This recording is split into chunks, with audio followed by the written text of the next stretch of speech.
Assalamualaikum warahmatullahi wabarakatuh. Perkenalkan, nama saya Muhammad Reka Fakafadlan dari Teknik Komputer UI 2023 dengan NPM 23062500573. Jadi saya akan menjelaskan tentang modul yaitu STP dan Ether Channel. Terus pertama itu apa yang dimaksud dengan redundansi? Jadi redundansi itu diperlukan untuk menghindari masalah single point of failure. Implementasi redundansi dapat dilakukan dengan membuat jalur alternatif atau redundant path. Dengan ini, jika jalur utama untuk pengiriman paket mengalami kerusakan, jalur lain dapat digunakan sebagai cadangan. Tapi hal ini berpotensi menimbulkan looping yang dapat mencegah paket sampai ke tujuan. Jadi untuk mengatasi masalah looping ini, konfigurasi STP ini atau Spanning Tree Protocol ini diperlukan pada switch yang berfungsi mencegah terjadinya looping. Terus yang kedua, apa yang dimaksud dengan Spanning Tree Protocol dan jelaskan jenis-jenis port role dalam STP. Jadi Spanning Tree Protocol itu adalah protokol jaringan yang berfungsi untuk mencegah loop dalam topologi jaringan yang memiliki redundansi. Terus STP bekerja dengan mematikan hanya ada satu jalur logis antara setiap koneksi dan memblokir jalur redundan yang dapat menimbulkan loop. Secara fisik jalur redundan tetap ada, namun akan diblokir untuk mencegah loop dan akan diaktifkan kembali apabila jalur logis atau jalur logika utama tidak berfungsi. Terus ada jenis port roles yaitu root port. Root port ini adalah interface yang terhubung secara langsung ke root bridge atau langsung terpendek ke root bridge. Jadi ketika ada lebih dari satu link yang terhubung ke root bridge, maka port dengan cost terendah akan menjadi root port. Jika bandwidth-nya sama, maka bridge dengan bridge ID yang lebih rendah akan digunakan. Terus ada design port. Jadi design port itu adalah port yang akan berada dalam status forwarding dan bertugas meneruskan frame data. Terus fungsi utama itu adalah mencegah terjadi loop dalam jaringan sekaligus mematikan transmisi data berlangsung secara efisien. Terus yang ketiga ada alternate port. Alternate port itu atau bisa disebut blocking port adalah port yang dalam kondisi nonaktif dan tidak digunakan untuk pengiriman data. Fungsi dari blocking port ini adalah mencegah terjadi loop dalam jaringan. Terus port tersebut akan diaktifkan jika ada masalah atau gangguan pada port yang memiliki prioritas lebih tinggi dalam struktur STP. Terus ada disable port. Disable port itu port yang sepenuhnya dinonaktifkan dan tidak terlibat dalam proses transmisi data.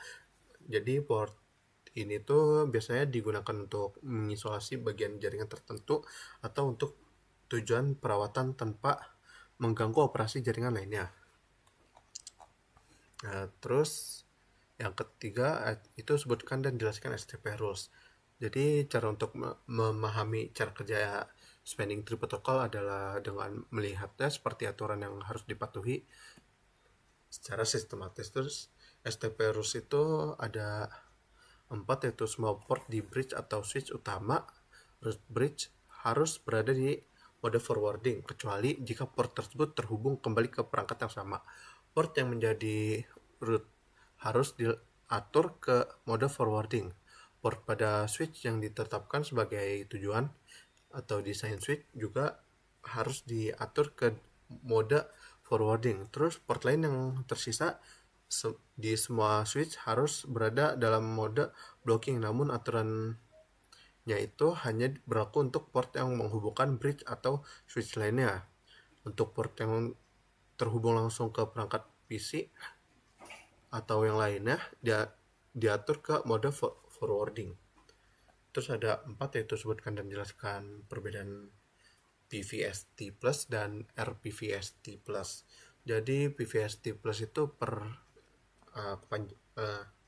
kepanjangannya itu per Flan Spanning Tree Plus, dan RPVST itu Rapid Per Flan Spanning Tree Plus, adalah dua varian dari protokol spanning tree yang dikembangkan oleh Cisco untuk mengelola topologi jaringan dan mencegah loop. Jadi perbedaan pertama itu adalah kecepatan konvergensi, yaitu PVST Plus memiliki waktu konvergensi yang lebih lambat, sedangkan RPVST Plus memiliki waktu konvergensi yang bahkan kurang dari 6 detik. Terus kedua itu ada pengelolaan VLAN. Pada PVST Plus dapat mengelola satu interface STP untuk setiap VLAN secara terpisah, sedangkan RPVCT Plus juga itu mengelola satu interface STP per VLAN, tetapi dengan efisiensi yang lebih baik dalam hal waktu konvergensi dan penggunaan sumber daya. Terus ada protokol dukungan support pada PVST Plus, meskipun merupakan protokol priority Cisco, tapi PVST Plus dapat beroperasi dengan perangkat non Cisco, tetapi memiliki efisiensi, tetapi tidak seefisiensi RPVCT Plus, yang dimana dirancang untuk bekerja lebih baik dalam lingkungan campuran. Terus ada fitur tambahan. Jadi PVST Plus itu punya fitur dasar dari STP, termasuk pemilihan route, bridge, dan port design. Sedangkan RPVST itu memperkenalkan konsep edge port dan point-to-point port yang membantu dalam mempercepat proses konvergensi dan mengurangi waktu yang diperlukan untuk menanggapi perubahan topologi. Terus nomor 5 itu ada jelaskan fungsi dari BPDU Guard. Jadi BPDU Guard itu berfungsi sebagai mekanisme pelindung tambahan untuk memastikan integritas dan stabilitas jaringan STP, serta mencegah potensi pembentukan loop yang dapat merusak komunikasi jaringan. Terus 6 itu jelaskan apa itu Ethernet. Jadi Ethernet itu adalah metode link aggregation yang menyatukan beberapa port fisik menjadi satu atau lebih link. Namun jenis interface yang digunakan harus seragam. Misalnya kayak port face Ethernet hanya dapat digabungkan dengan face Ethernet lainnya. Terus jelaskan kelebihan dan kekurangan dari Ether channel. Jadi kelebihan Ether channel itu sangat penting untuk meningkatkan bandwidth dan redundansi, terutama di jaringan dengan lalu lintas data tinggi. Jadi dengan menggabungkan beberapa link fisik menjadi satu koneksi logis, Ether channel meningkatkan kapasitas jaringan dan memastikan lalu lintas dapat dialihkan ke link lainnya. Jika terjadi kegagalan, meningkatkan stabilitas jaringan di lingkungan kerja tinggi yang membutuhkan performa optimal dan toleransi kesalahan. Terus kekurangannya itu ada memiliki beberapa keterbatasan, seperti semua port fisik dalam kelompok agregasi harus berada di switch yang sama kecuali dalam konfigurasi stack, yang mengurangi fleksibilitas desain seperti loop switch dan koneksi yang tidak stabil. Terus ada nomor 8, jelaskan apa itu PAGP dan LACP, tersebutkan dan jelaskan mode-mode yang digunakan di dalam serta jelaskan cara kerjanya. Jadi PAGP adalah protokol yang dikembangkan khusus oleh Cisco dan bersifat eksklusif sehingga hanya bisa digunakan antara perangkat Cisco. Protokol ini memungkinkan switch yang membentuk grup mengagregasi port secara otomatis dengan bertukar paket PAGP. Terus ada dua mode PAGP, itu ada auto mode. Jadi mode ini tuh interface tidak memulai proses negosiasi, tetapi akan merespon paket PAGP yang diterima dari perangkat lain. Ether channel tidak akan terbentuk jika kedua ujung link diatur ke auto. Terus ada desirable mode. Jadi mode ini itu memungkinkan interface untuk memulai negosiasi dengan mengirimkan paket PAGP Ether channel dapat terbentuk jika salah satu ujung diatur ke desirable dan ujung lainnya diset ke auto dan desirable. Terus ada LACP. LACP itu adalah protokol standar industri yang ditetapkan dalam IEE 802.3 AD. Jadi protokol ini mendukung berbagai vendor dan memungkinkan agregasi lintas tumpukan. Terus LACP ini mempunyai dua mode, yaitu active mode dan passive mode. Jadi active mode ini interface memulai proses negosiasi dengan mengirimkan unit data protokol LACP ke perangkat lain. Jika perangkat lain diatur ke mode aktif atau pasif, perangkat tersebut akan respon dan grup agregasi dapat terbentuk. Terus passive mode itu hanya merespon paket LACP yang diterima tanpa memulai negosiasi. Terus 9 itu misalkan ada dua switch. Kalau misalnya ada dua switch dengan beberapa jalur terhubung,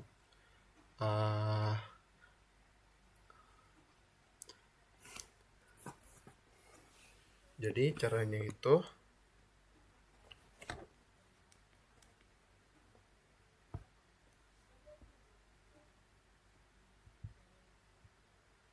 jadi pertama itu kita ke Cisco dulu. Nah, siapkan switchnya. Jadi pada switch ini pertama itu gabungkan dulu phase setter kabelnya.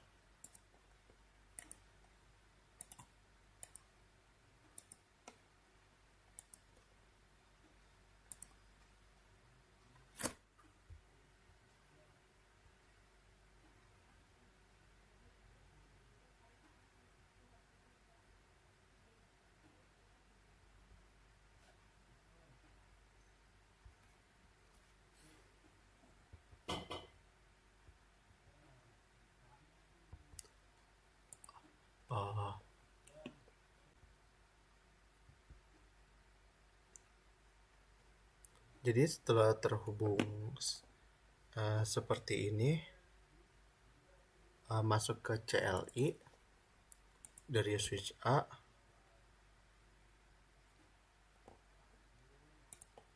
Terus tinggal masukkan konfigurasi seperti enable, terus configuration terminal,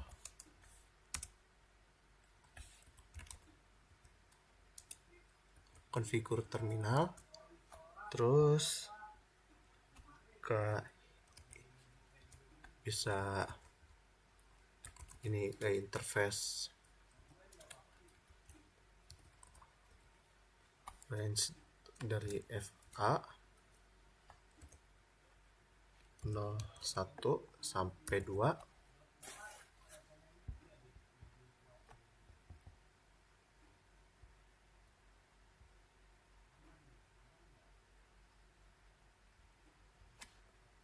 Lalu setelah itu ke channel group.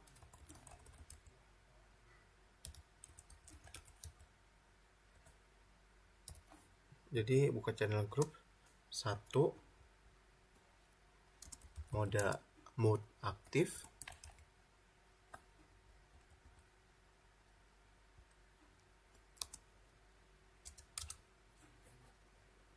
Terus habis itu jika mengikuti yang ini,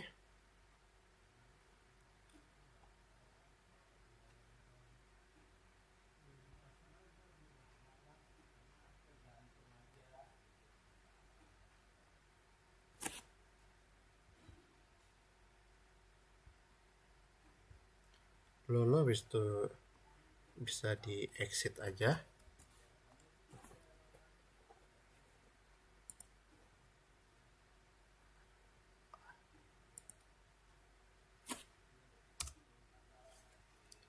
Di exit, lalu masuk ke import channel 1,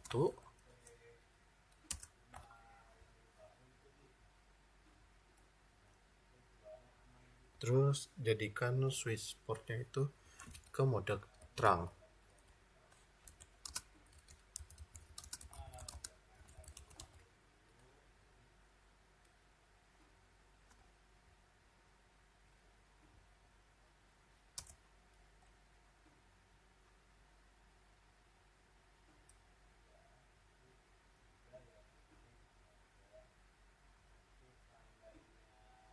Lalu habis itu tinggal pindah ke switch yang selanjutnya. Kita ke CLI nya, lalu bisa masuk lagi sampai ke global terminalnya.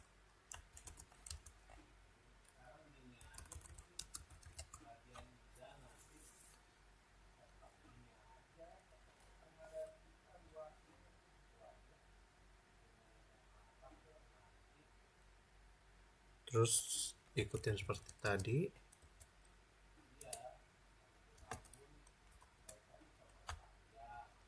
FA01 sampai 2.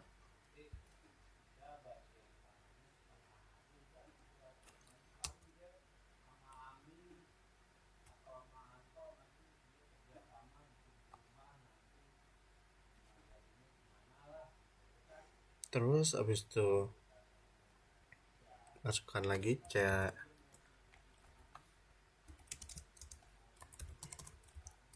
channel group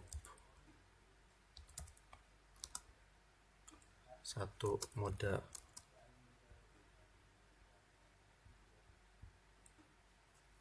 aktif.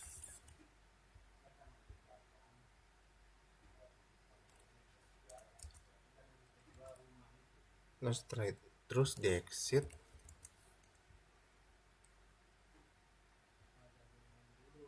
terus import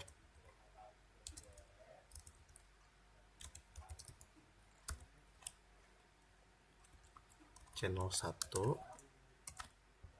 Habis itu ubah switch port ke mode terang, itu dengan cara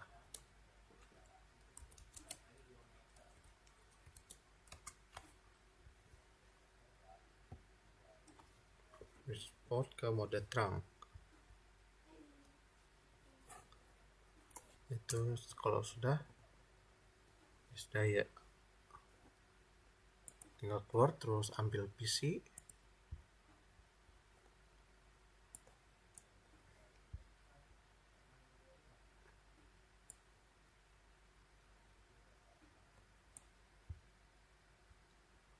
lalu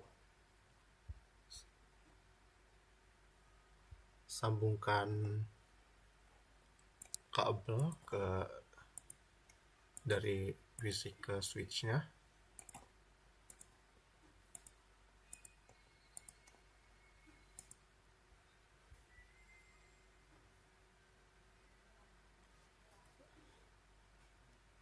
Lalu habis itu bisa masukin IP dari PC ini, misalkan IP-nya itu 192.168.2.1. Lalu masukkan default gate-nya sama. terus ke PC yang satunya lagi, masukkan IP-nya, ganti 2 belakangnya, terus default kita itu ke yang PC sebelumnya.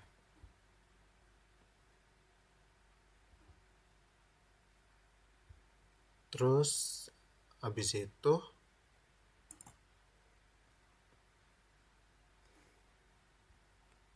pergi ke command prompt untuk ngecek, bisa nyoba ping 192.168.2.1.